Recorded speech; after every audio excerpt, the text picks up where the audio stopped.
Okay, so I'm going to make one quick announcement before we get started. I'm really excited to announce that I'm offering the History of Astronomy course I've been working on for the last year. It'll be on um, from ancient Greece to Kepler is what we're going to cover. We're going to look at how to make observations of the sky, night sky, the sun, the moon, stars, how to measure the celestial bodies, how to describe them qualitatively and quantitatively, and then we're going to look at how to model the solar system and the various models that were presented throughout the history of astronomy. Um, Learning the material was absolutely thrilling for me, and I've just adored teaching it. So I'm excited to be able to offer it to more people and teach it to more people. Kind of some things that can orient on whether you might be interested in this. One, if you want to ground your understanding in metaphysics and epistemology and actually see what it means to understand reality and understand it objectively, and then this course is for you. If you just want to sit back and marvel at the geniuses of history with me, I think that's also a good reason. I'm definitely going to fanboy out about a lot of the astronomers throughout the course. And then, there's been only two things so far that have made me entertain the notion of the divine. And one of those is music, and the other thing has been astronomy. Just seeing how beautiful it is that the geometry and math works and how you can apply it to this cosmic scale is just so beautiful and stunning. So if any of those three things resonate with you, I think you might be interested in this course. I will hang around after to answer questions if anyone wants to know more about it, how much it's going to cost, how many sessions we're going to have. Hang around. I'll also send some emails out after if you can't stick around. So thank you, everyone. Hopefully I'll see some of you in this course. All right.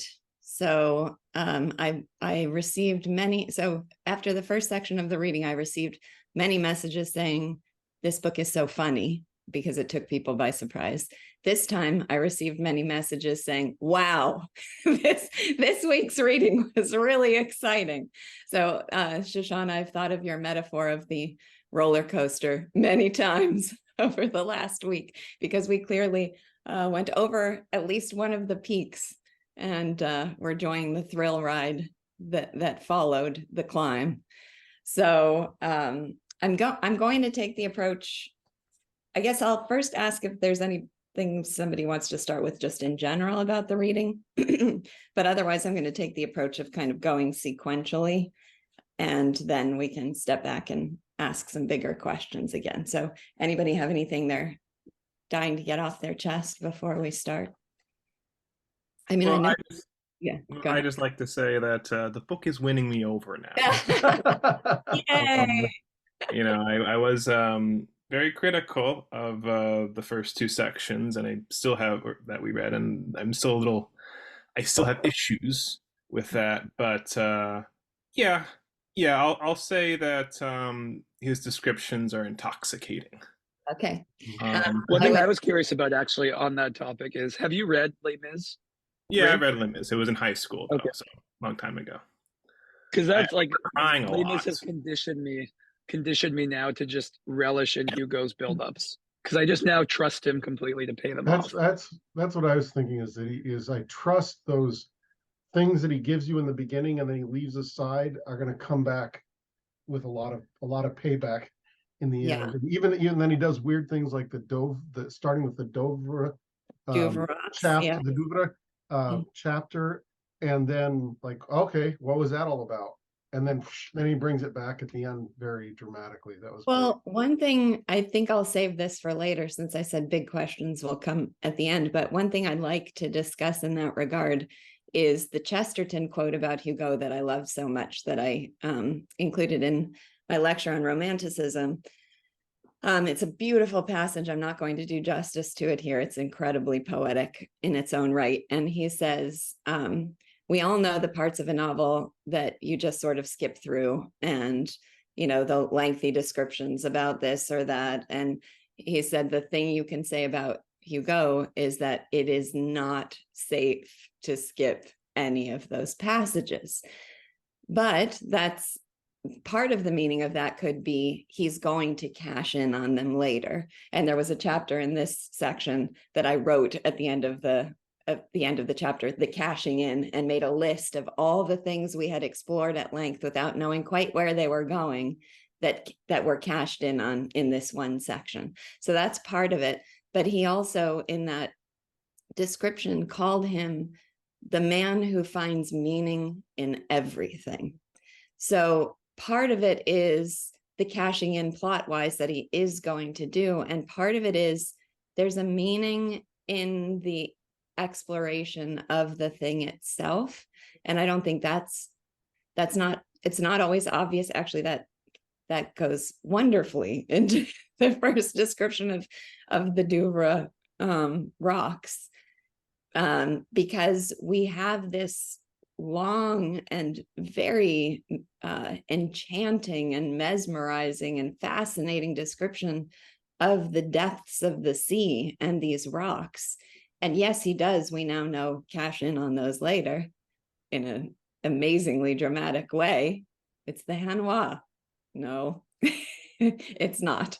And you are much farther out to sea than you thought. But throughout this section, I was wondering what else is going on here? What is the meaning of this? What's the significance of this? How does it fit in with the rest of the book, with other imagery in the book? How does it fit in with his expressed purpose for writing this book? So what thoughts do you have about that section? It's in our Hogarth editions, like 184 to 187. Any thoughts about your experience just reading the description of those rocks? But also, Jana, you had your hand up. Did you want to say something else? Yeah, I had a quick question. I started reading the book from the beginning, the description of Guernsey, and my husband was asking, well, what is it like? I said, well, I don't know. He's just describing the islands. And then I realized that wasn't your assignment, that it started when where the novel starts. Oh. So there was a long kind of these islands are like this, and nothing happens. There's no plot. So I'm thrilled to be where are we now. Oh, you went through all that. Yes. So the version that I picked, this is my second version that I'm reading, second translation. The first one I picked up in Guernsey in the bookshop, and it didn't include the archipelago of the reef. It didn't have that whole section. So I didn't even know that section existed. So I thought, and I glanced through it and saw that it was unrelated to the plot of the story. So that's why I opted to skip over that section. Yeah, but it's somewhat helpful. I didn't quite finish it, but I read quite a bit, because I've never visited Guernsey. So I think it gives you that. And I think in that sense, but yeah, I was just, when does this book start? Sure, yes. I'm sure it's well worth reading on its own terms, but I mean, I have had many a person describe reading Hugo as a bit of a slog. It makes me, I don't relate to it exactly, but I do understand it. So I didn't want to start with that part if people are already going to have difficulty investing themselves in it. Dave says he felt something catching hold of his foot. Oh my gosh, what a very Hugo chapter ending, and just amazing. And also I thought of that line in connection to the something had just happened, and then we had to wait many chapters to find out what it was that had just happened. And similarly, something caught hold of his foot, and then we left him. And there's going to have to be waiting for that too. So back, yes, Shoshana. Yeah, I was just going to comment that Rob points out, it's over in 19 of the intro, that this general guide to the islands didn't even appear until the 1883 edition. So I figure that if Hugo thought it was all right to publish it without that this one time, we can read it without. Right. Okay. it's just, like with Waterloo and Les Miserables, he wrote that later, but he thought of it as the porch of the novel, and he did not want people to skip it. It was important to him. But this is, if he didn't think it was necessary to include, I think it's all right. Just saying. Yeah, thank you. I still think in one of the remarkable things about this is how much he gives you a sense of the place, of the places. He really dwells on them, not, I think, just for I don't know, the impact of the description, but because he's fascinated by the different parts of the Channel Islands, the different parts of Guernsey, and then this the rocks and the horror of the rocks. So he conveys a real fascination with the place, even apart from its role in the drama of the novel, of the story. I think that is a big part of the value to me, is what we're learning about how to. So there's the man who finds meaning in everything. You could interpret that as meaning in terms of sort of a conceptualized significance. You could think of meaning, but also just the habit of marveling at the world. Hugo marvels at things, and he marvels at a great variety of things, from this very dark and menacing and terrifying place in the depths of the sea to the heroism of great character. So it's in all kinds of aspects of life, but there's that common element of marveling over it. And that, I think, I just like the mental habit of marveling that I get from reading it. He even marvels at hypocrites. Yes, he does. It's a whole pie onto it. Yeah, I want to get to that too. So one thing, did anybody think of this depths of the sea in connection with the creatures of the sky, the invisible creatures of the sky? I mean, that seems so that description seems so beautiful and enchanting and dreamy, and then this is like the dark opposite of that kind of world, which made it feel like it has plot setup significance, but it felt like it had more kind of metaphysical significance, like this is like it was good and evil in a sense. I don't know, it's and so many of the descriptions. So I guess one thing that occurred to me is he called this a tribute to the people of Guernsey. A lot of it is kind of romanticizing elements of Guernsey geography and life, but here it's something you wouldn't necessarily need to present the depths of the sea as a place of evil. You could make that a place of fascination and beauty, but here it's this utterly dark and evil place. A completely isolated rock like the Douvres attracts and provides a home for creatures that shun the haunts of men. It is a hive of hydras. This is horror in its ideal form. And then the next, skip a sentence, but to see the inmost depths of the sea is to see the imagination of the unknown and to see it from its most terrible side. So I think that really does connect it back with the that passage about Juliet that where he sees this continuity of the unknown in the sea and maybe the unknown in the air, and you could think that that's just a very positive romantic experience to play with creatures in the air. But then it's like, well, maybe they'll be like this. Mm-hmm. So when you're dealing with the unknown and you're open to it, you don't know. It's going to have both its amazing things, but also its horrifying aspects.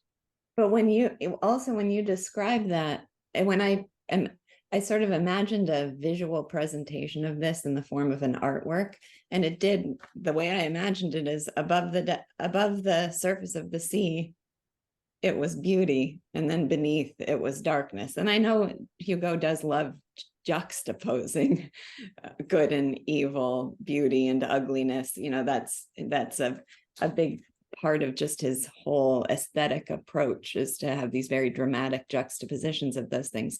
But that it seemed like he's just using the sea in this case as this universe of evil, and contrasting it with the kind of dream world that Gilliatt was talking about in the sky. I think it needs to be like that, because that is part of what makes the people of Guernsey the way that they are too, right? The fact that they're the toilers of the sea, and that they're out there battling with this force, and that's part of what makes them who they are. And they also have beauty in their lives, and that's reflected as well. But it's both, right? And they're out there every day. Mess Letterie's whole life was going back and forth and battling this. Like that is his soul. That's who he is. And so it couldn't be like that and also have Hugo looking at, oh, look how wondrous and beautiful this is. Like that's not the reality of it. The reality of it is he battled with this for his whole life. Right, which is brings me back to the preface. Remember when he was talking about the different Anankes that he's addressing in each of his books, and here was the Ananke of things. So are these the things that, I mean, it's just the forces of the dark forces of nature are the things that we do. That's a category of thing that we do battle with and come up against in this inevitable fundamental obstacle of life that we encounter. Yeah, that on page 191 is, I thought that was a very well expressed passage. The human will contained in a mechanism confronts the infinite too contains a mechanism. So that, and it's navigation is a kind of perpetual victory of man's genius every hour of the day over all the forces of the sea. Yeah. That, I love that section just as a kind of tribute to human technology and progress again, that theme that we've talked about before, but also just as a description of this fact of man being in a position of having to conquer these forces.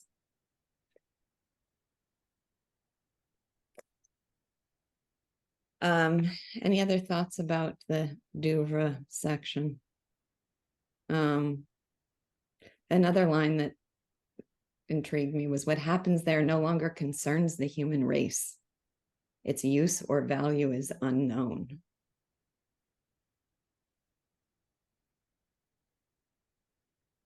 And again, just in terms of the relish of reading these sections and the way he brings them to life, there's so many just perfectly poetic and Hugo-esque condensed lines, like this place represents the harsh inhospitability of the abyss. So I could dwell in these descriptions for a long time just for lines like that. I was also, I mean, he sets up really well the end part where now the task for Gilliatt is how there's just no way he can do this, right? He's not only because of the natural, just you as a natural thing, you totally avoid it. And then you've got the Durand stuck in there. And he's got to go in and get the engines out from the Durand while, I mean, that's not possible. So not possible, and no hesitation whatsoever. Okay, well, let's get I have a question about Heather, you were going to say something? Oh, sorry. I was just going to say, it's so funny that he would rather do that than just talk to her. That's funny. For 4 years, he stood outside of her window, but he's ready to go battle the harsh inhospitability of the abyss. So a question about Cluban, now that we know who he actually is. So I have it's a different experience reading it in this group than it was reading it for the first time, because when I read it for the first time, I read it in almost one sitting, and here we're reading it 60 pages at a time, which gives you the capability of looking at it a little more closely. And also we stop to talk about it, so you hear other people's ideas from it. So I just want to say for the record that my experience reading the novel the first time was I was utterly shocked by the revelation of Cluban's character. I did not see signs. I saw something mysterious was happening. When he confronted Rantaine, I was convinced that mysteriousness was noble and good. And it just never occurred to me that this was a 30-year plan to cash in on hypocrisy. But I still experienced it as a thrill, not as well, that came out of left field and I'm unconvinced, but it just was exciting to discover that was what was going on with this character. Now here I had, I think, 3 different categories. Did anybody experience it like I did, or did our discussion set you up to be suspicious of him? I thought Hugo did such a good.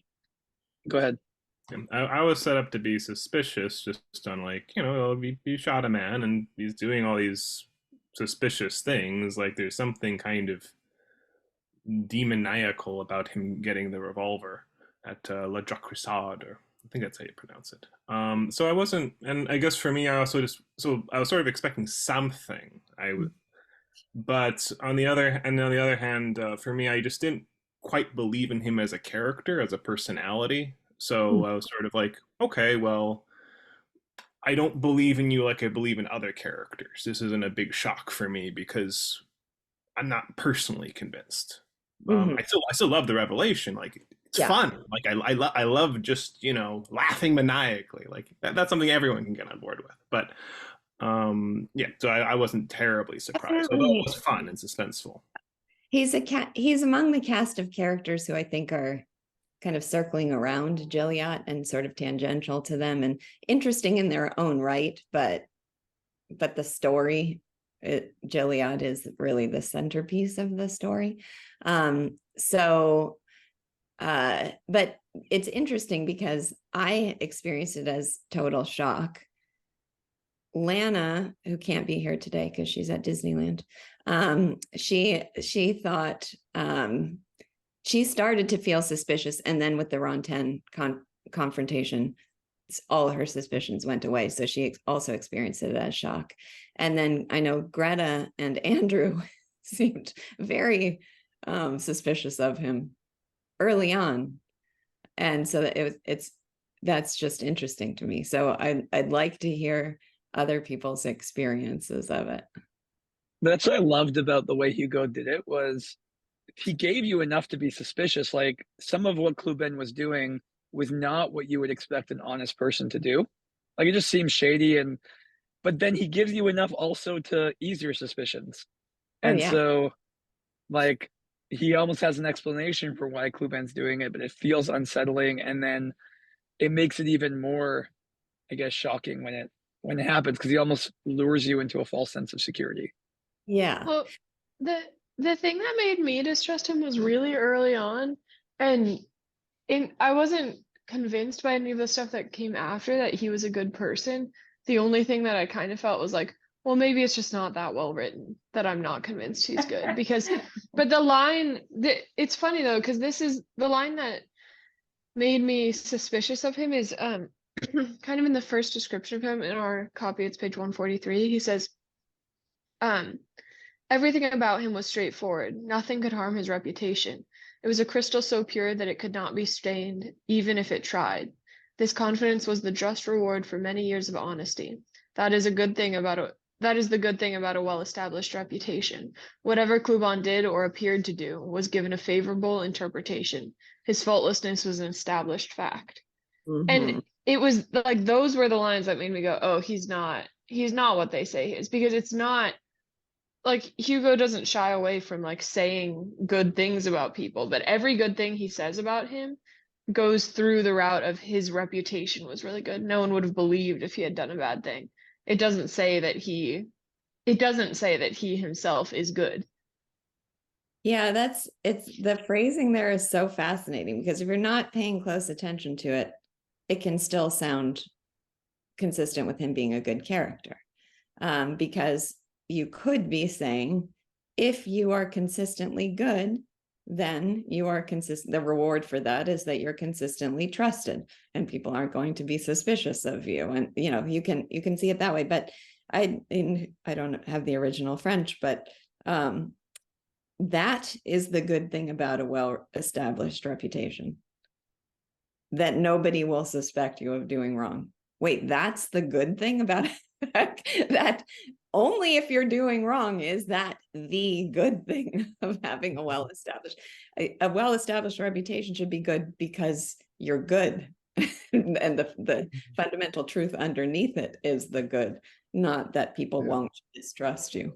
So I suspected him, but I also thought it's possible that he really is committed, and I was probably inclined to think the story was going to go that he was getting all that money back for the kitty, and that the what he had to fear is Rantan. Though I also thought he's probably hypocritical, but not a self-conscious hypocrite, but one who isn't. We're going to see that he's not aware of how much he does this for reputation and gloss, and there's a kind of nastiness that can come out of that. But the fact that he'd lived for 30 years or whatever, plotting his whole life, waiting for some kind of opportunity like this, that floored me. Okay. Yeah, I think the scale, the magnitude of his self-awareness was the most surprising. And fascinating. So just a couple of questions before we get, and then we could go to more about his character. So when he bought the bottle of brandy, I'm just curious how people experience it. When he bought the bottle of brandy, that seems strange. Like, what, you're asking yourself, what is that for? And then when the Tongreveal found it, was it at that point, did you? That was when I knew. That was I knew immediately. I thought, Ben put that there. This is going to go badly here. Yeah. And you didn't know exactly what the plot was, but you could tell, okay, he's really up to no good when he planted the bottle of brandy. Right. That's what I figured was the turning point. But then the real revelation is even greater and more epic than you expect in that moment. Okay. That's interesting. That's what I found with a few parts of this section that we've read, is you can kind of see some of it coming, but Hugo still manages to sneak a few details that make the revelation like still hit home, even though you kind of see it, like even later on with Juliet, he's going to offer himself to do it, but adding the marriage proposal into it just sends it over the top. So like you start to see this thing coming, but you don't see it fully coming. The mist comes and goes. I'm thinking, okay, is the mist part of his plan, but it's not there at the beginning, and then it goes away, and it's so I'm still not quite clear that there is a plan there on his part. Right. Now there was early on a description. Wait, was he the one? Wasn't there a description of him being a barometer? Yes. Early on, there was a description of him having this incredible power to understand and predict weather. So that's a skill he's able to apply to this plot. What's that? Guinevere, are you talking? Wait, no, who's talking? No? Okay. I think Guinevere was trying to talk, but yeah, okay. But it looks like she's muted right now. Guinevere, if you're trying to talk, we couldn't hear you. Okay, so there's this section, interrupted conversations, before we get to Cluban, 191 to 194. So first of all, I mean, the tension building in this chapter I thought was absolutely fantastic. So the descriptions of the fog, Luke, like you said, like what's happening with this fog and the fog creeping in. first we're told the Durand is not following her usual route because what is Tongui? What is his position on the boat? Your helmsman? Helmsman. Okay. That he doesn't, he has neither a firm footing nor a steady hand now, which we know well. Why not? The patch of mist growing in size in the distance. It says the patch of mist that had been seen in the distance had now grown in size and occupied a segment of about 15 degrees on the horizon. Well, that's menacing and dark and ominous.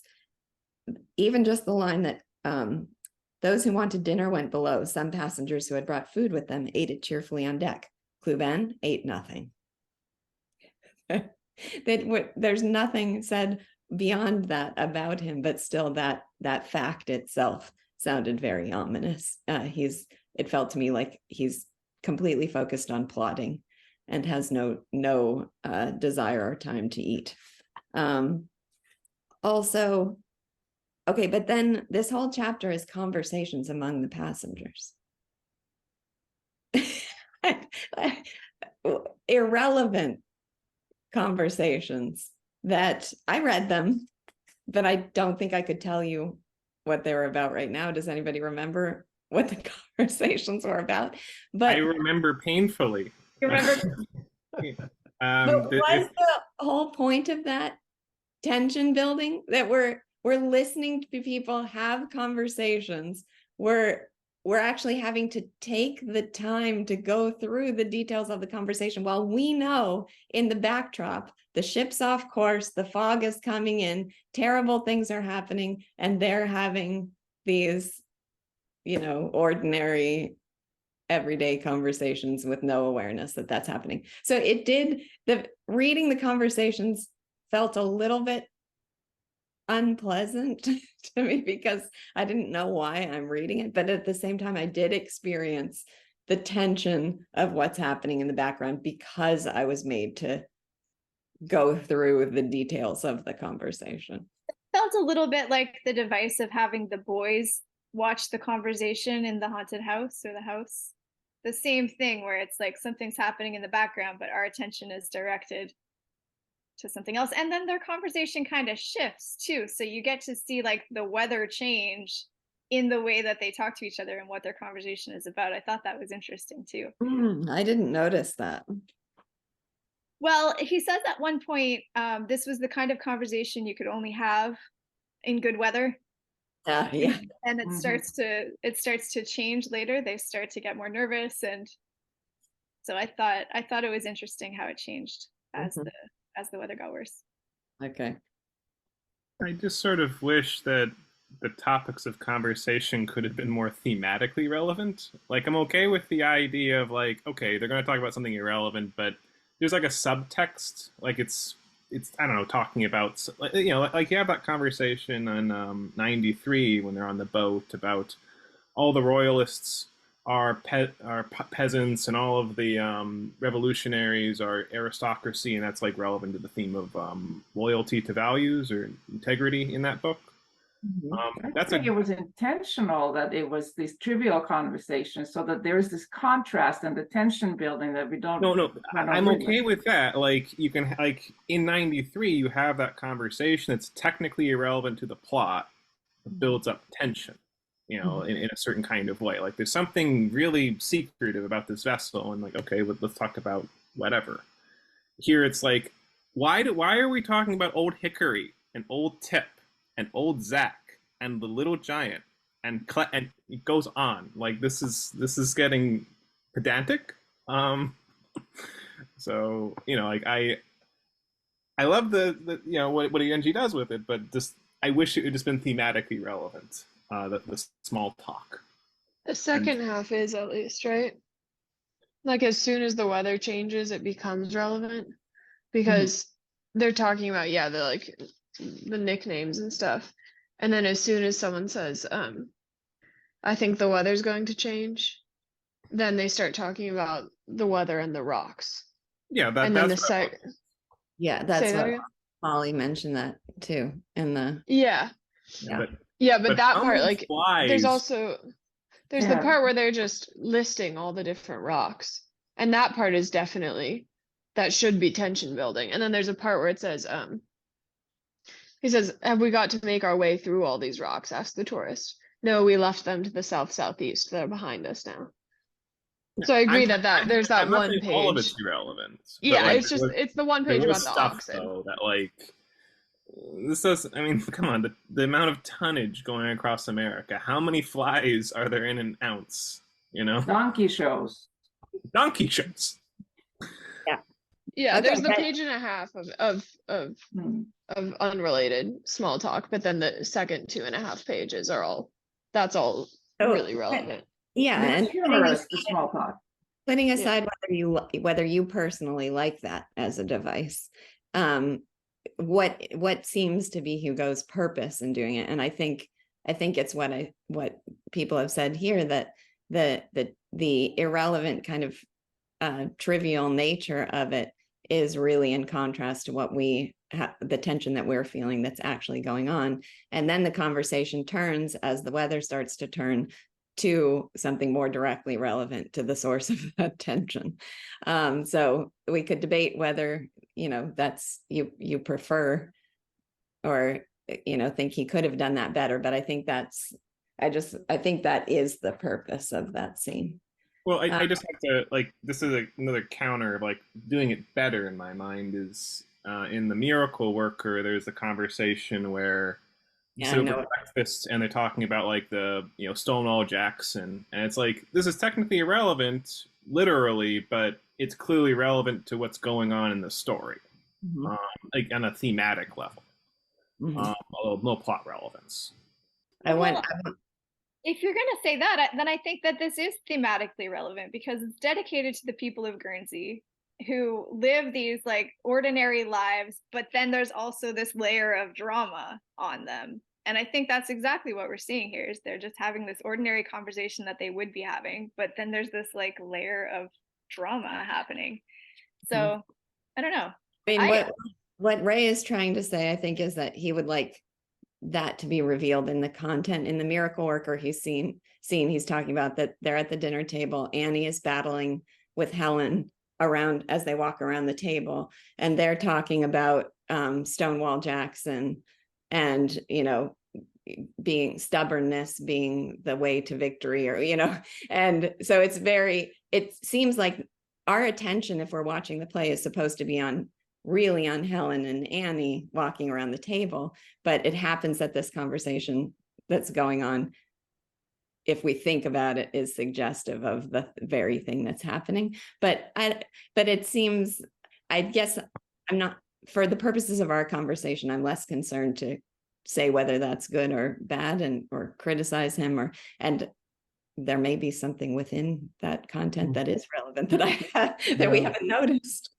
I did forget this 191. He actually introduces it by saying you can tell the weather by just listening to the conversation. Mhm. So that's he gives it as an example of the sea being calm. This is a conversation here when the sea is calm, and then that really fits well with when they say, oh, something might be happening, then the tenor of the conversation changes. Yes.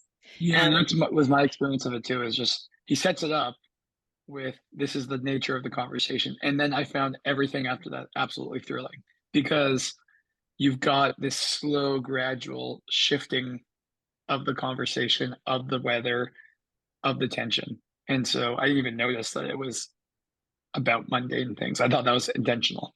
But also I suspect, but I can't prove, that if we had Hugo sitting here and I said, why this conversation in particular, that he would say, oh, because, there would be some reason that he chose these topics of conversation in particular. Not necessarily that they integrate thematically directly with the plot of the novel, but that there's something about them that he considered significant and wanted to. I wouldn't be surprised if it was one he heard, like this. If it was more of a report like that. This is an actual conversation I heard taking place on one of these journeys. It could be. So it could be that kind of But celebrating then that. this, that helps me. What bugged me about this was the title, Interrupted Conversations. So then at least I thought there was going to be some sort of dramatic interruption. Like, okay, but the way we've been talking about it is maybe the interruption is just that little change in the weather. Then yeah. he's contrasting the conversations before and after. I didn't really pick that up before. Yeah, I think that's it. Just gone a little way off course, just like the boat conversation just turned. Of course, not so dramatic. And then in the next scene, we're going to have the boat cut in two by the fog. That was a chilling description on 198.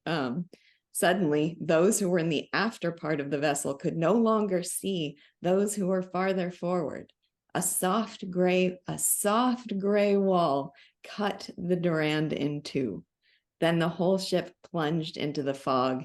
The sun was like a great swollen moon. That is so intensely ominous. I just loved this whole section.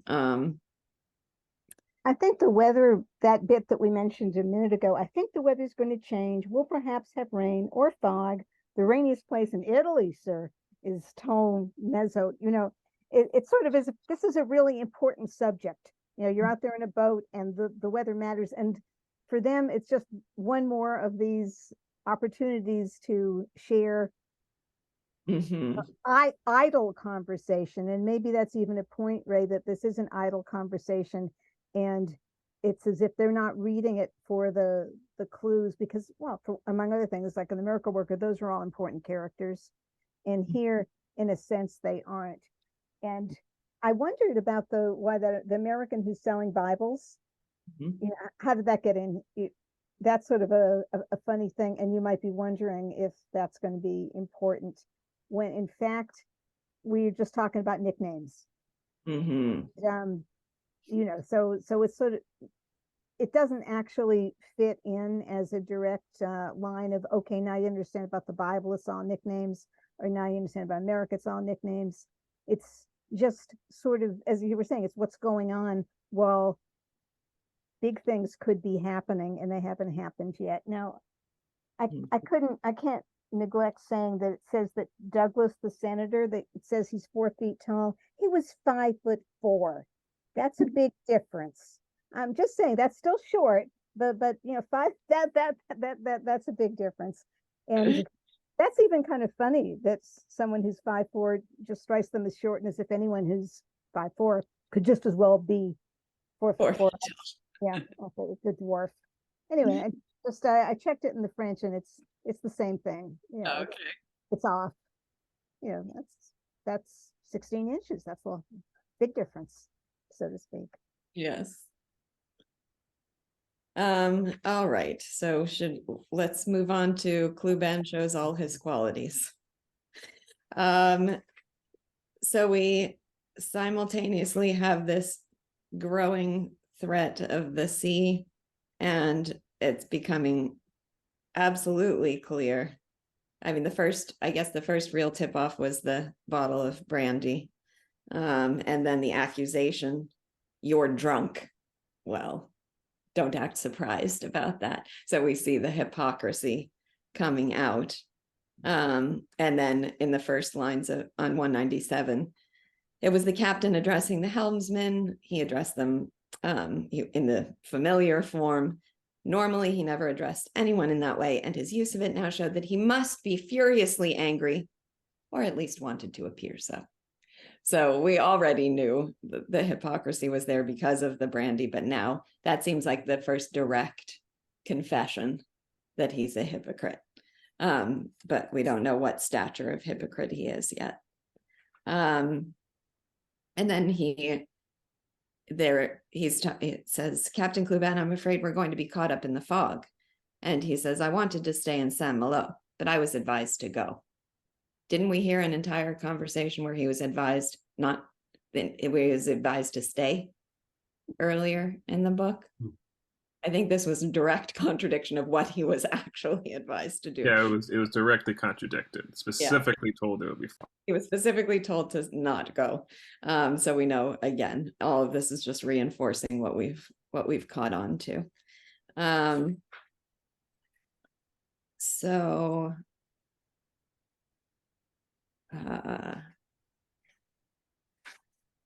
okay. So then we have the crash into what he believes to be the Hanwha. And a description that I loved here was the crash had been like a suicide. Had it been brought about on purpose, it could not have been more terrible. The Durand had thrown itself against the reef as if attacking it. I'm not sure at that point how we're supposed to interpret that exactly, because we know that he's gotten the helmsman drunk intentionally. We know that it's off course on purpose. Do we know, did you feel like the crash was intentional here? Because there's a real irony in those sentences, because the crash had been like a suicide. Had it been brought about on purpose, it could have not been more terrible. Well, it was brought about on purpose, and it is a suicide in that sense. But I'm not sure, did people at this point think the crash was intentional or not? Yeah, it was intentional. You thought it was. Luke, you weren't so sure. Yeah, because there's that line where he says, we finally veers right. And I was still thinking, oh, he's gonna try to avoid it. But then thinking back, I was thinking, okay, maybe he's trying to deliberately get a certain angle or something. But at the time when I read that, I still thought he was maybe trying to avoid it. So did you have any sense of what the plot was then? I mean, okay, so I've read this novel 25 years ago, like an abridged French version that I did like in one afternoon. And so a lot of it's fuzzy, but I do remember some big things. So a lot of it for me is going back and seeing the clues that add up to things. But I'm also kind of trying to re-experience it like I'm not. Okay. Yeah. I think that I thought it was intentional, but I was also in a shock, a state of shock and disbelief that he would do such a thing. Yeah, I think the experience of reading this the first time is just, kind of quickly page turning, going along for the ride and not reflecting so much on what's said, because this is where things really get going fast. One line I have to draw out that I loved was Tanguy had now sobered up. No one is drunk in a shipwreck. So let's see.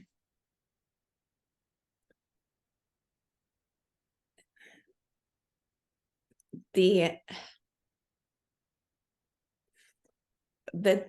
big question that I have about Cluban and about this section is what he's an epic villain, as it turns out, and what is the distinct nature of his villainy, his particular variety of villainy. And I don't know if there are other characters that come to mind that are similar in some way, or if he now holds a unique position among villains. But that's the question that I'm interested in. So he's the type of villain I always have a hard time imagining as real. I had the same experience with Tui. Like Tui's the other one. Somebody who is honest about their evil, I just can't imagine really existing.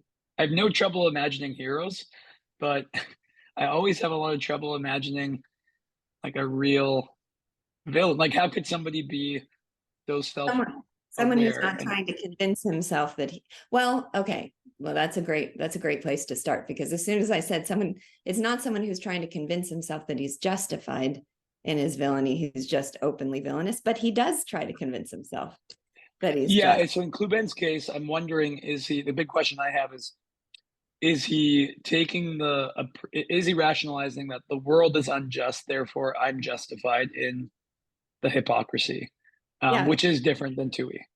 On 207, it says such a great line. This shipwreck was a necessary part of the scheme, and it had the additional advantage of leaving a good reputation behind him, disgusting, making his whole life a masterpiece of contrivance.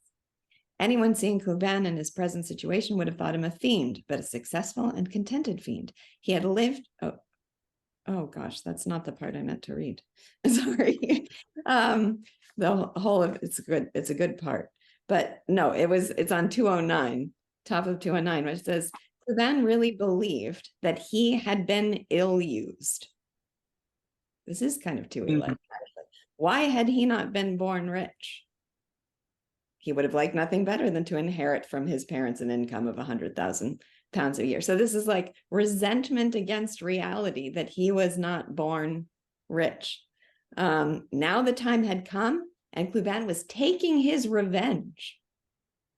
So being a hypocrite and stealing and, driving people to shipwreck is in his mind is taking revenge on whom? On everyone and everything. Lethierry had always treated him well. This was another grievance, and he was avenging himself on Lethierry. Remember earlier in an earlier chapter that we read, Clubin was described as always having his nose pointed out for somebody, watching out for someone whom probably rogues. It turns out it wasn't rogues; it was everybody. He's. What I find shocking was just the other hatred of everything and everybody. Like it just an evil. But also, Joseph, I found this very unbelievable that he could hold this for 30 years just to plan this revenge. It's that part I can actually find a little more believable. Yeah, I actually find, especially what Lisa points out, that it's not just he believes he's been wronged, right? Which I find a little bit more plausible to let that build and fester in your mind and hold on to that and then pounce. So I do find it a little bit more believable now. I will say I don't know this person, but I have heard of like 2 degrees of separation from a person who for years and years was a respected part of a community and was treated with respect. And then he just sort of one day kind of went bonkers, absolute bonkers, and committed several serious financial crimes. So, that sort of thing happens. Well, there's also too many stories I know of people who have lived a double life, that they were founders of religious orders or highly respected clergymen, and then it comes out that for 30 years they've had separate families, they've been profligate homosexuals. So there is some reality to the person who feels like he's so good he can live that double life, and it's probably thrilling. My only sort of problem with the characterization here is I'm happy with that kind of character, but when the person speaks, I want them to feel a little bit like a creep. Like I want that edge of like fakeness, which is I think this has to come out in some way. One thing I will say though about his hatred of humanity and just sort of his delight over his great crime is I related to that a bit. Because in high school, I got straight A's for many semesters, and I took a lot of AP classes. And the moment that they weren't going to send my transcripts to college anymore, like they already sent it and we were done there, I just failed every course. I didn't put in a single lick of effort, and I was very proud to have a row of F's on my transcript because I just felt most of my teachers, especially that year, were just mediocre to full-blown incompetent, and I felt like, oh yes, this is what you deserve. You deserve for me to fail your class. I'm giving you the exact amount of effort that you require. Now, I will say I have had good teachers who I wouldn't have done that to in my learning, but that year, no. But there's nothing to suggest that he's justified in his feelings. Oh no, he's not justified. I just like a certain superficial like Sure. I've been playing the game. I've been doing well. I've been getting straight A's. Now it's me. Yeah. Yeah, because that's the thing, is that if you hate other men, then there isn't a reason to be good anymore. And that's what on 210 it says, this insipidity of a false reputation for respectability creates a longing for shame. A man in this situation disdains other men so much that he wants to be despised by them. He is tired of being respected and enjoys the freedom of action that degradation brings. He hankers after the turpitude that is so much at ease in ignominy. And then at the later on in that paragraph, he says, at this moment, Cluban enjoyed all the ecstasies that are possible in hell. And and then, I mean, I just love so much of the description of him. But on 209.2, when it says, anyone who had thought well of him was his enemy, he had been captive to such men. Yeah. Well, so that's one of the qualities that fascinated me, is his desire for witness. And then the brilliance of that description of the scaffold being a pedestal for such men. That was so fascinating. To compel the public to look at you as one form of supremacy. For those who see evil as their ideal, opprobrium is a halo. I felt a little, Joseph, like you, where it was very difficult to comprehend the real possibility of a character like this, but I was so captivated by this account. You know where we've encountered this before is Edmund and King Lear.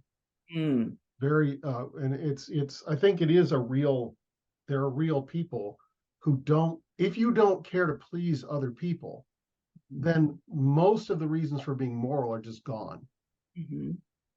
If you just say, I don't like them, I for whatever reason, I just have no admiration for any human being, then but you're also an active person and a strong person, a smart person. There's almost no limit to what you might do. I think I just clued in on what the line for me is on believable or not is. So I don't think Cluban believes that there is good, right? He just thinks he's part of this game, that anyone who thinks they're good is kidding themselves. And to me, that's believable. Somebody that doesn't believe good exists and therefore believes their evil is justified, I can believe that. I think the kind of evil I don't believe is when somebody believes the good exists and wants to destroy it anyways. That's when I have a little bit more hard time believing somebody could jump that hoop. But Cluban seems to be, I think I do believe him. Why I found that whole part captivating is because he's not looking at Mestieri and Gilead and saying, okay, those are honest living. He probably just thinks they're suckers. There's something that makes me uncomfortable about describing him as conscious of good and evil in that way, though. I don't know. I'm trying to figure out why exactly. It seems like his fundamental driving force is this feeling of revenge against life not being, him not being given what he ought to have been given, and literally given, like the image of it is parents who give him an income, like he's just born into wealth or something. So he wasn't just automatically given that. So he's consumed by revenge. And then because he's consumed by these feelings of revenge and not any longer getting the things that he wasn't given, but just nihilistic destruction. Because at the end of the most chilling line was when he talked about the boat going away of survivors and almost hoping that they would sink. Yeah, I think he said something along that line. It's just like, they'll probably die. I'm not sure what that one is, but now he was free. This is on 209. He had made his escape. Maybe this is what you're thinking of. But it's more metaphorical. He had left mankind. What would be seen as his death was in reality his life. He was going to begin again. The real Cluban was shedding the likeness of the false one. He had dissolved everything at a stroke. He had kicked Rantaine into space, Leithierry into ruin, the world's justice into oblivion, men's minds into error, the whole of humanity away from himself. He had just eliminated the world. I mean, what a description of a nihilistic outlook on life. But the fascinating thing to me, which again, I'm not sure I completely grasp or have a hold of, is that he wants witness for this. And that does remind me of Tui. There's in The Fountainhead, there's so many scenes where Tui desperately seeks from Dominique witness, or even from Rourke when he, confronts him and says, "What do you think of me?" He really wants the satisfaction of witness for what he's able to do, which is interesting. Well, I have two things about that. One, the line that you read on 211, to compel the public to look at you as one form of supremacy. Yeah. That part, there aren't people, I don't know. The closest I can think of is like the celebrities that do really gnarly stuff, like on purpose. Like I'm sorry, I'm probably the youngest person here, but like Doja Cat. And just like how she dresses and how she acts, and it's all so disgusting. But I don't think she thinks like this is an evil thing to do and I'm gonna do it anyways, but there is some satisfaction in like doing something that she knows is like icky in full view of everyone, and like wanting people to look at that. And then the other example I thought of was that the other day there was a priest here telling a story, because he goes to bars and does, like, I can't remember what he calls it, but he just goes and sits in bars and reads books that people have usually read, like Harry Potter or something like that, and waits for people to come up and talk to him. And he said one time this woman just came up to him and like saw that he was a priest and just said everything she had done wrong, like, but with a kind of smile on her face, and tried to be like, was being really, really inappropriate about it and saying all these awful things she had done, and like waiting for his response. And kind of, and again, I think with her, it was some amount of just like self-hatred and wanting him to approve her self-hatred. And then he didn't do that, and they're good friends now and stuff like that. But I think not in a very, I think you don't often get people where that isn't the root. And I'm not convinced that isn't the root for him too, where you start to hate the world because you feel like you can't live up. And so you just flip it and say, well, I don't want to live up to it anyways. The world is a terrible place. So the amount that I'm disliked is the amount that I'm good. Doesn't that have to be the root of envy? Like, if you're envious of something, it means you want it, right? So he's consumed by this envy of the life he should have had. And your only response is either to drive that envy on your, like, further into yourself and become hateful and want to destroy it, or change your circumstance. Well, I do want to say about this, his just wanting money and that being the motive. I feel like that's just very poorly characterized. Of it's just like, oh, okay. Ray, I want to stop the poor characterization conversation, because it's not getting me where I want us to get in this conversation. So we can talk about that separately, maybe outside of the group, but I really want to focus on trying to understand the character that Hugo is presenting. Whether how successfully you think he presents it is another layer of conversation that I just want to put to the side for right now. So what I really want to do is get the best handle I can on who the identity of this villain, and how, contrasting this villain with others who might be similar but not the same, I think could be a helpful way to do that. Like the King Lear connection. Who are the other nihilists we know? There are a lot of parallels to Tui here. I'm wondering in what ways he's different from Tui. He's definitely not as well developed as Tui, and motivationally, and Tui, there's the whole, development of description in his childhood, and how his kind of tendencies grow and develop into the identity of the villain he is later. But there are a lot of similarities just in resenting that he's not on the pinnacle in whatever way he conceives it, and therefore just being after destruction. And just feeling a resentment against the world. I'm sorry. I mean, I don't want to criticize unnecessarily. It's just we're spending a lot of time on, and it seems like the issue is it just isn't really fleshed out in any meaningful way. Like, okay, like when he was a kid, like how exactly did he carry It's that not out? that it's not fleshed out in any meaningful way. It's not fleshed out like just the feeling of like it's like okay, he just wanted to get the money. Like that's just Well, the but way I don't it's think going. that's and not then what. like there's developments from like okay, I think it's actually fleshed out very well. The way it's like oh, how he resents other people because they're falling for his scam. Like I think that's very well fleshed out and described. But I don't think it's the money. So that he mentions in passing, he's resentful of the world, and kind of one example is that he wasn't born into the life of pleasure. So I don't.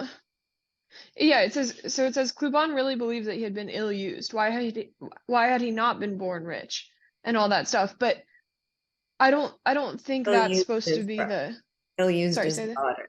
Ill-used is broader. Yeah. Yeah, and then the like not being born to a parents with an income of 100,000 a year. Like I think that's one example, but I think again the need for or at least the desire for witness shows that it's not just that. He's not just bitter he doesn't have money, because if all he wanted to do was steal money, then he would just do that and he wouldn't want witness. But there is like a interior element to it where he wants he's bad and he wants other people to see he's bad. Like I can see that and agree with it. Like there's this germ. Ray, hold on a second. I want to ask a different question that might orient the conversation slightly differently based on what Greta said. One question we could ask ourselves, and maybe it's going to take reading the whole book to answer this, but why this kind of villain here? Why, okay, so what is he? Obviously, plot-wise, it's setting up the wreck of the Durand. Okay, and the wreck of the Durand sets up the opportunity for Gilliatt, and then we know that the challenges that Gilliatt are going to face are what is ahead of us. We know that that's coming. So plot-wise, but is there anything we can think of that to tell us why? There are lots of ways he could have wrecked the Durand. It could have been an accident. I mean, it makes for a great story, is a good explanation, I think. It makes for a very twisting and turning dramatic story, but I wonder if there's anything more. It also goes along with the question of why this whole part is called Circlevent. Why is everything we've read right now at least unified under the title of Circlevent? I think that the thing with the money is that if he had been born with money, then he could just have been bad like he wanted to be without worrying about it. But because he wasn't born with money, he needed to use this mask of virtue in order to make his way to the point where he could get away with it, because it says he intended to achieve at one blow what stupid crooks failed to do 20 times in a row. And while they ended up on the gallows, he would make his fortune. So he wants to be bad, but because he couldn't just be that, because he wasn't, independently wealthy, he had to do it this way. But he doesn't want to get caught and hung. He doesn't want to be punished. He wants to be looked at and admired, and that requires a certain kind of, you have to pull it off in a certain way in order for that to work. Yeah, so there's a line that's been striking me here is on 209 when it says towards the top, why had he thus been condemned to this torture of flattering, toadying, and trying to please others, of struggling to make himself liked and respected? So I can imagine, and this might have been fleshed out more, I suppose, but I can certainly imagine that he was good at getting along in the world, at earning the praise and the confidence that came from him pretending to embrace expectations. But the longer he did that, the more of a torture it was for him to have to keep doing that. And yet it was the only thing he could do to be successful in just successful career and successfully exist. So that kind of growing sense of how frustrating and torturous he thought it was to him to do this, and yet that's the only way he can advance. And he can see, I don't know, like the Lock Jacques Hassard, like, okay, I could just go and be a crook, but then I'll end up being like that.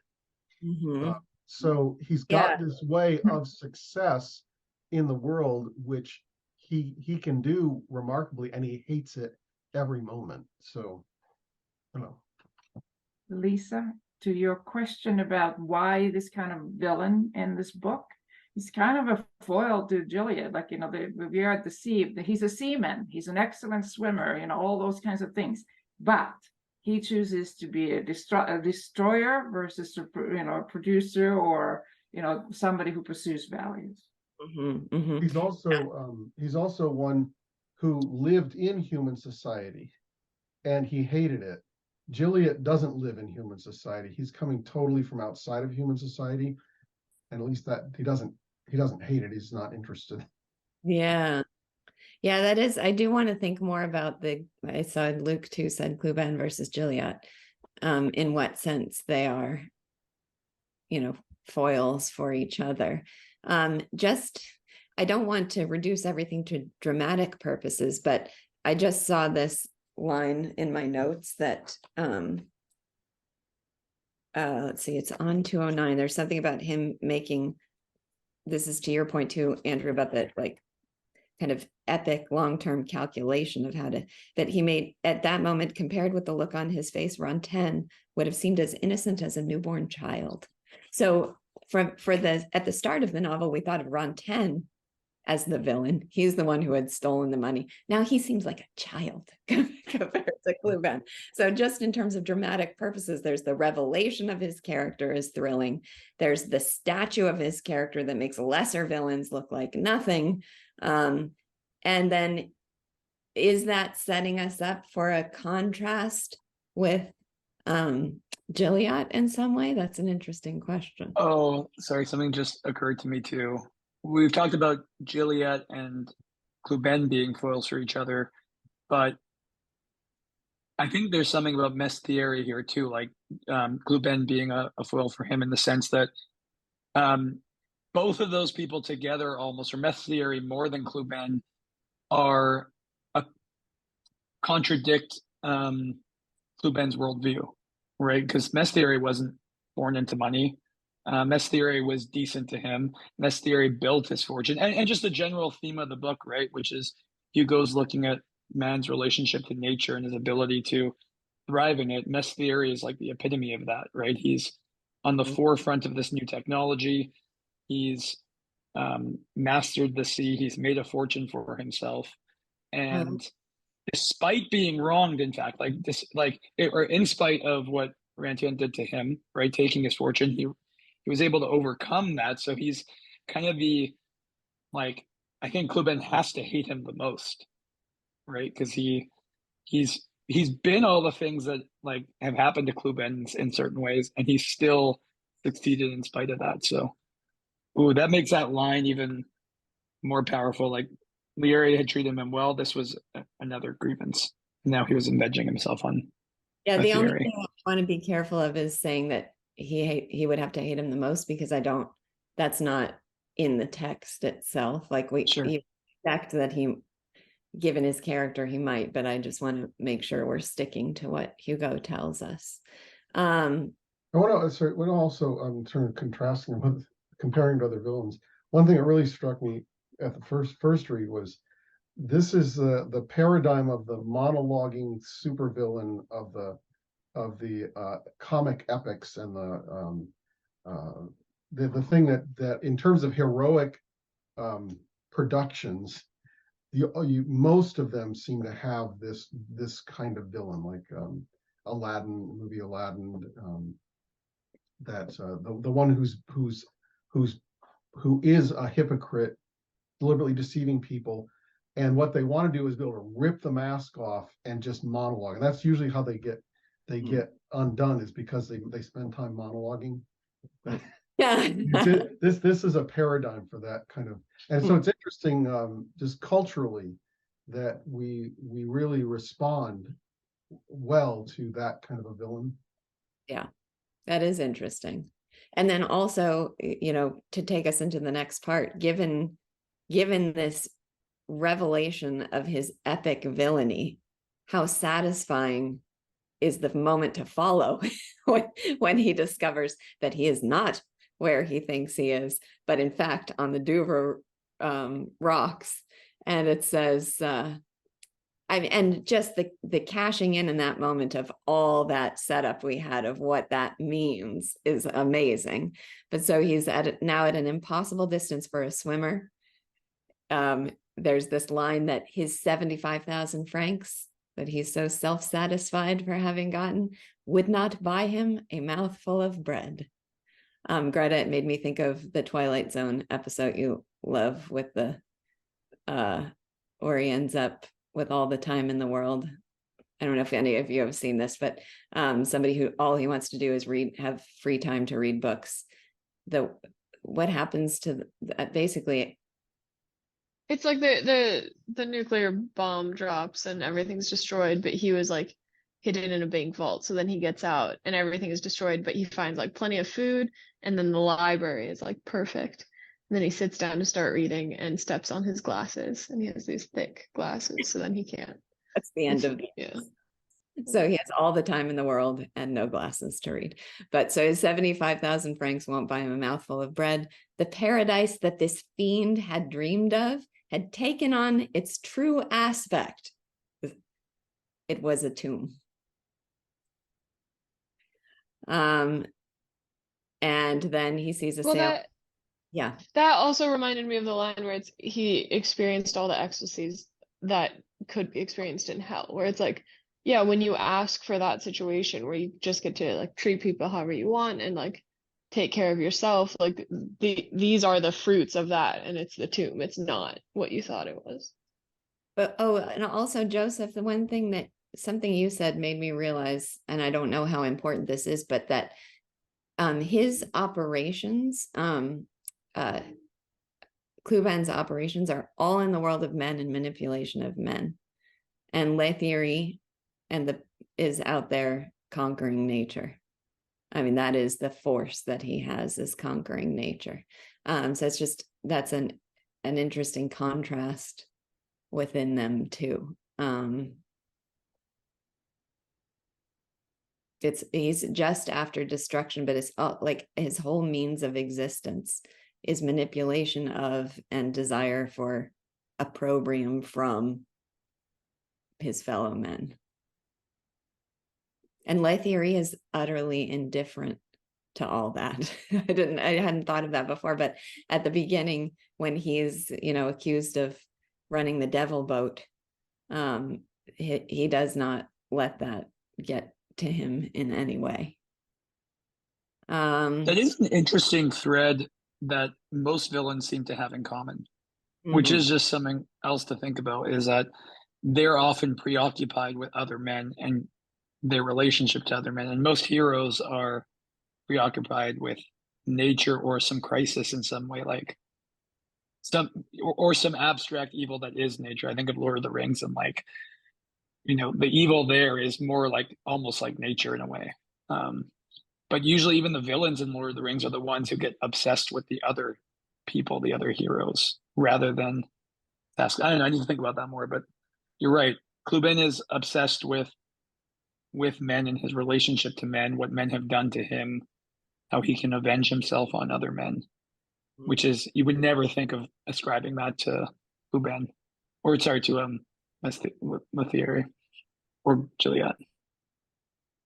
Okay, and then in terms of the ending up in a tomb instead of a paradise, he sees a sail on the horizon, thinks, I am saved, and at that moment he felt something catching hold of his foot.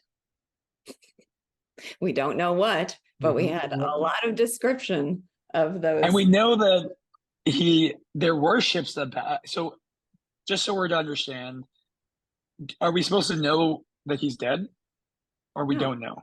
We don't know anything. Okay.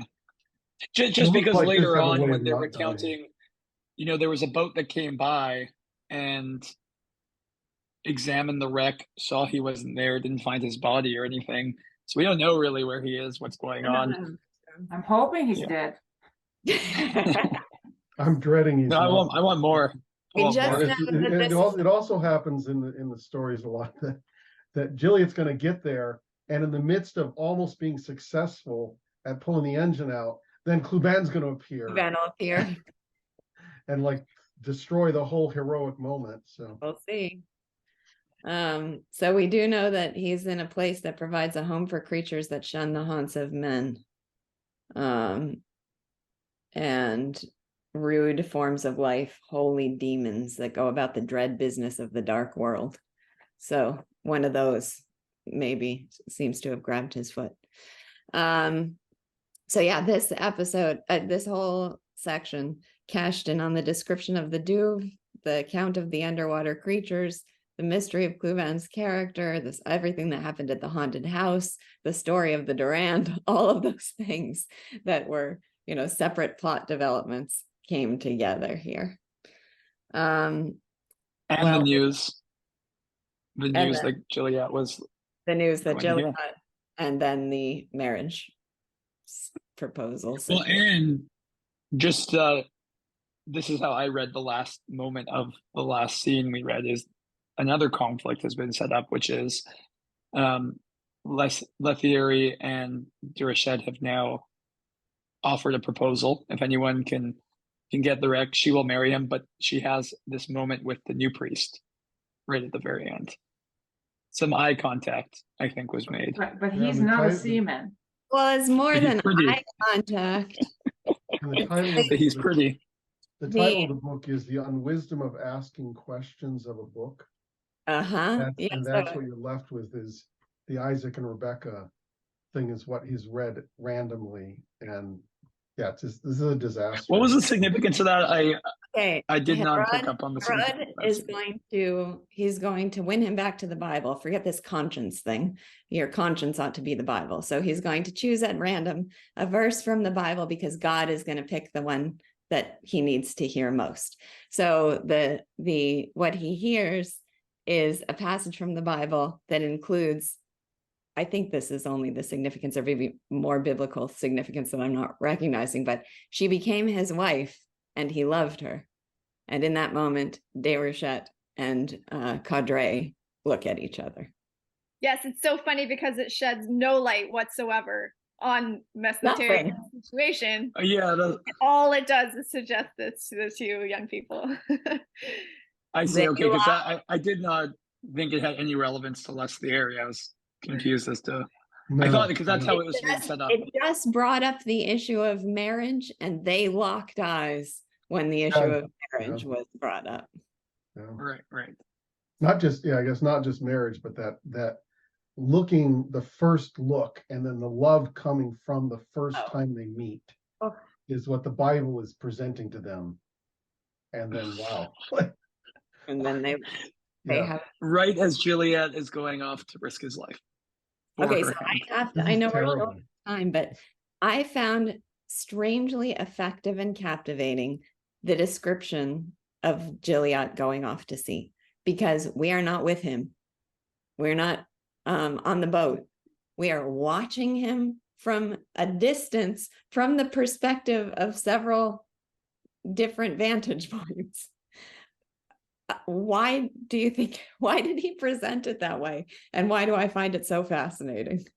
Well, this isn't really a why, but it almost reads like a Wes Anderson scene where you'd be like watching from the shore on each of them and having people go about their day to day, and they look up and the ship is like passing right along the horizon.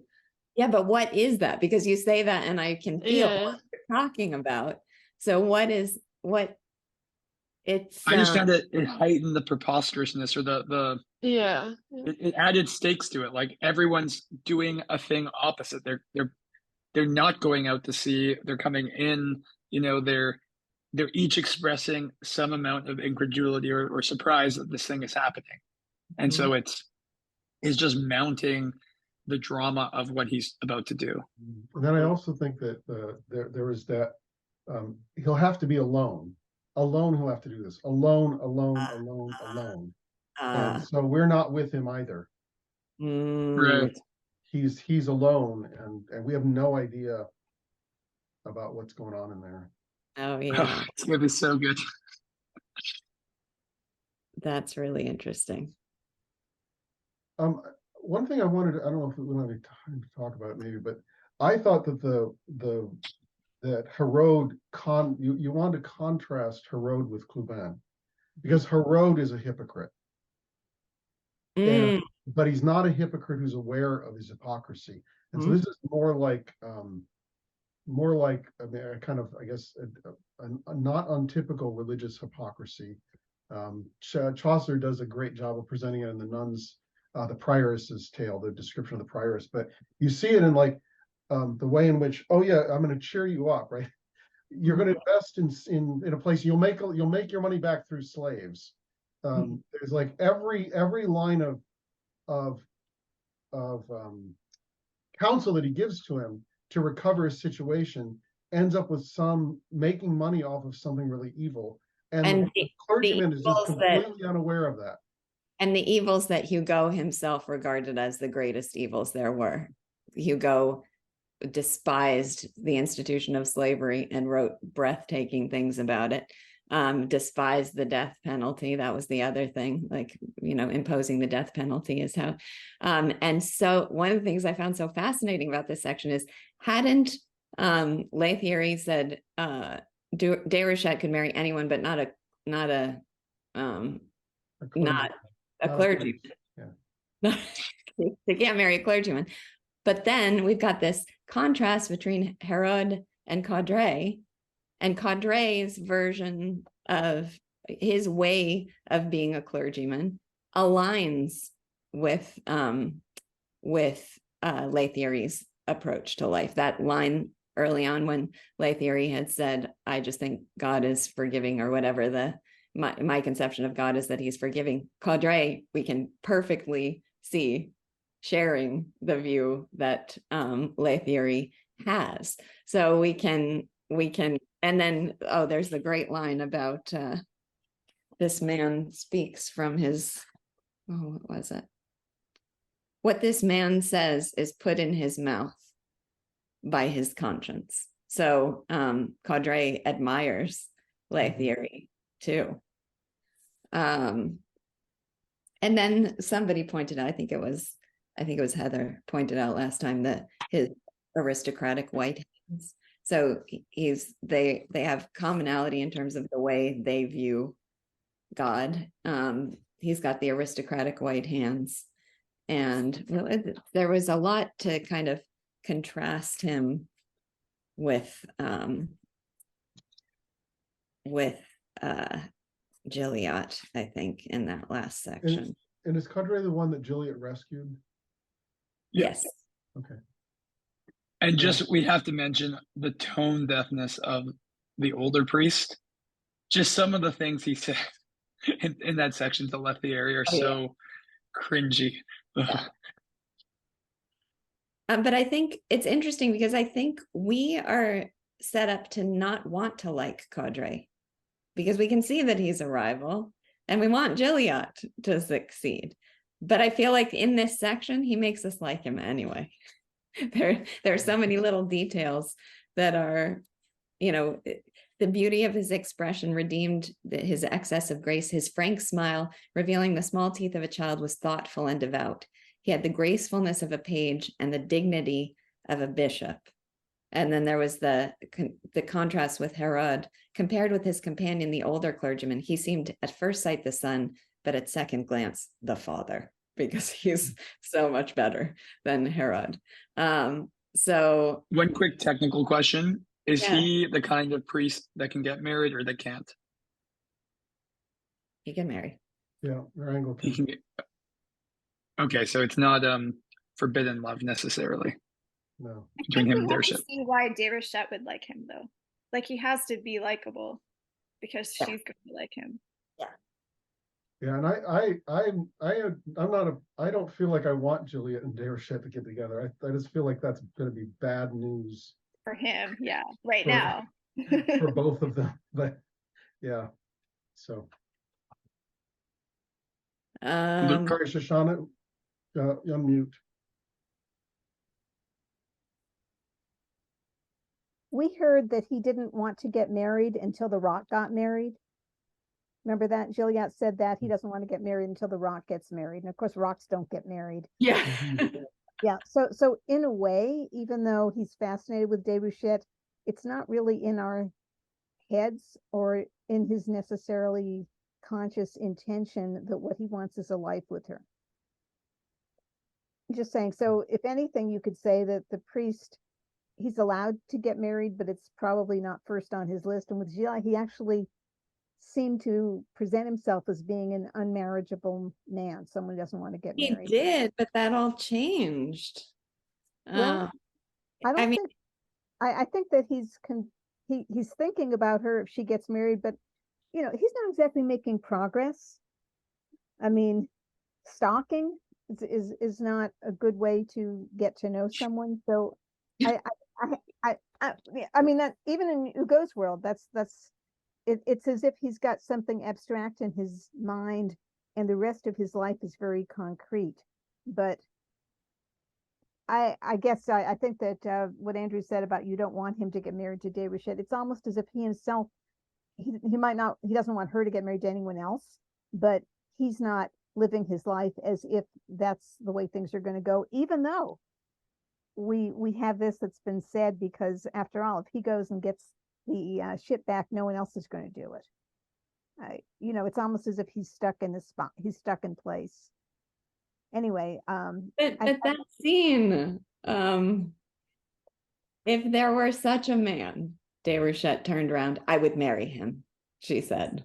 Yes. There was a silence. A man came forward, his face ashy pale, and said, you would marry him, Miss Déruchette? It was Gilliatt. All eyes were turned on him. Miss Lethierry had drawn himself up to his full height. And then he says, I would marry him. I give my word of honor. And that, I realized, is what was also what makes that scene of seeing the boat from the distance so powerful. Is like, you would marry him? Yes. And then all we see is a boat far away. Yes. There in the distance. So, I mean, it sure seems like he is determined. But I do. But you don't believe it. You don't believe he's actually thought about what it would mean for him to live a life with Déruchette, to have a conversation with her, to get to know her. None of these things have been happening. And so it's it goes back to that childlike nature of his, this kind of childish image of what it would mean to be married. So yeah, I see what you're saying, that it's almost like that is the only way in which marriage would occur to him, if it's the reward of an epic sea adventure. Like that's a little different from getting to know a woman and falling in love with her. Luke? That's so interesting. Luke's had his hand up for a bit. Just quickly, Shoshana, when I think of Gilliatt, I think of Quasimodo.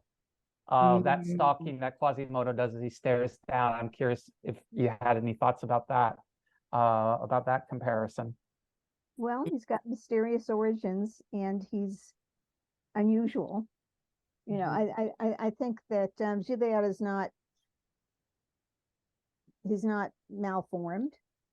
But I think, are you saying in the sense that he loves, but it's a different kind of love? From a distance. He loves from a distance, yeah. Yeah, so it made a dramatic difference in the story if Gilliatt had followed her into the woods. Mm-hmm. And then they began a relationship there. But like Romeo and Juliet, Romeo's like, bam, want this girl. But then you have some intense short dialogue. At least they're talking to one another. Yeah. Here you don't have any of that. And what I really dread is that they'll marry and then she'll be unhappy. And if she's unhappy, it's gonna make his life miserable. One more quick question, if I may. Why did Caudry show up at Gilliatt's house? To console. He goes to his house at Gilliatt's house? To Gilliatt's house. Yeah, doesn't he go to Gilliatt's house? And he sends a boy to call He's for told him. He's not there. Okay. Oh, that's it. Okay. So why does he want to get in touch with Gilliatt? When Any was theories? that? I don't know. It's on page 227. End of chapter 2. Page what? 227. Was that after Gilliatt had rescued him? So this is towards the end of our reading. And my translation, it goes, what do you want, lad? The man who lives here. He's not here. Where is he? I don't know. Will he be here tomorrow? I don't know. Has he gone away? I don't know. But then it just does, it says the new rector of the parish wants to come and see him. Is that just the job of the new rector? Yeah, and I wonder why. Why? Because does Cadre want to talk to him about Déruchette? Why does Well, I think Cadre that want to see happens him again? before. That happens before his interaction with Déruchette, I think. No, it happens after, and it happens after he leaves. That's a lot after that whole long list of things of people seeing him go. Then the last No. one. It happens. Yeah. But it happens before Oh, Cadre before has his interaction. That's right. It So he happens doesn't know before. about Déruchette yet. Yeah. Maybe he's found out that Juliet's the name of the person who rescued him and wants to go see him. I don't know. I don't think that we really know Okay. why he's there. My impression in the moment was that he's doing the work of the new rector and meeting the people. Just going to different people's houses. Yeah. Yeah, I don't know. Okay, so I was very good last week and Oh, oh. I just had a thought about that. If Cadre had heard the Déruchette say, I'll marry that man, and then Juliet takes off, then that might have also been contributed to his wanting to go talk to him or something. But that's out of order. Is it? Okay.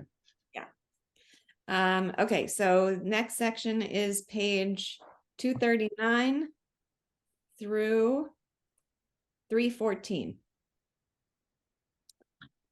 And You I'll ready? hang around after this for a little bit in case anyone is interested in learning more about history of astronomy. But I will also email out more details about that too, if you have to go. Okay, thank All you. right.